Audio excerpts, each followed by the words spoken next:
అవకాశం కోరని సభ్యులకు కూడా అవకాశం ఇచ్చి వారి చేత మమ్మల్ని తిట్టించడం జరిగింది. ఇది చాలా దుర్మార్గమైన సాంప్రదాయం. శాసనసభ వ్యవహారాలకు సంబంధించిన విషయం ఇది.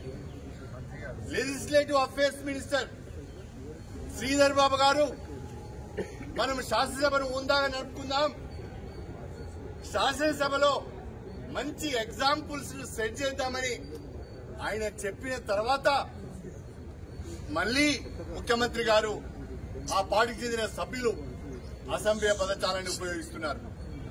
దీన్ని మాట్లాడదామంటే, దీనిపైన మా వివరణ ఇద్దామంటే మా గొంతు నొక్కారు శాసనసభలో. గత్యంతరం లేని పరిస్థితులలో బయటికి వచ్చి కనీసం మీడియా పాయింట్ దగ్గరనైనా లోపల ఏం జరిగిందో చెప్పుకుందామంటే ఇక్కడ ఇనుప కంచెలను పెట్టారు. చాలా గొప్పగా ప్రగతి భవన్ ముందట ఇనుప కంచెలను తొలగించాం, స్వేచ్ఛా వాయువులను ప్రజలకు ప్రసాదించామని చెప్పారు. శాసనసభ్యులకే గతి లేదు. ఇక్కడ శాసనసభ ప్రాంగణంలో శాసనసభ్యులు తిరగడానికే అనేక రకాలైన ఆంక్షలు, ఇక్కడ కంచెలు. ఇంకా చెప్పుకోవడానికి సిగ్గు లేకుండా మేము బ్రహ్మాండంగా స్వేచ్ఛా వాయువులను ప్రసాదించామని చెప్తున్నారు. దీన్ని మేము తీవ్రంగా ఖండిస్తున్నాం. తెలంగాణ ప్రజలు కూడా గమనించవలసిందే నేను కోరుతున్నాను. గౌరవ ముఖ్యమంత్రి గారు గాని సభ్యులు గాని సభా సాంప్రదాయాలను పాటించడం లేదు. ముఖ్యమంత్రి గారు మేము చెప్పలేని భాషలో సభలో రికార్డ్స్ లోకి పోయే విధంగా ప్రతిపక్ష నాయకుల గురించి మాట్లాడుతున్నాడు. దయచేసి దీన్ని గమనించవలసిందిగా ప్రజలకు విజ్ఞప్తి చేస్తున్నాం.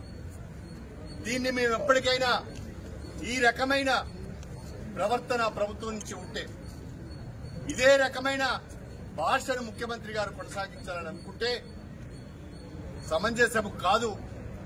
అంతే తీవ్ర స్థాయిలో మీరు మా వైపు నుంచి కూడా దాడిని ఎదుర్కోవాల్సి వస్తుంది అని చెప్పి నేను ఈ సందర్భంగా తెలియజేసుకుంటున్నాను. భాష రాక కాదు, మాటలు రాక కాదు, మీరు మాట్లాడే మాటల కంటే అసభ్య పదజాలాన్ని ఉపయోగించే సత్తా మా దగ్గర ఉన్నది. కాకపోతే మాకు సభ్యత అడ్డొస్తున్నది, సంస్కృతి అడ్డొస్తున్నది. తెలంగాణ భాషను, తెలంగాణ సంస్కృతిని కించపరచదలుచుకోలేదు. అందుకనే ముఖ్యమంత్రి గారి పట్ల ఆ అసభ్య పదజాలాన్ని మేము వినియోగించుకోవడం లేదు. దయచేసి ఇప్పటికైనా ప్రభుత్వం కళ్లు తెరవాలి. స్పీకర్ గారు అందరికీ సమాన అవకాశాలు కల్పించాలి.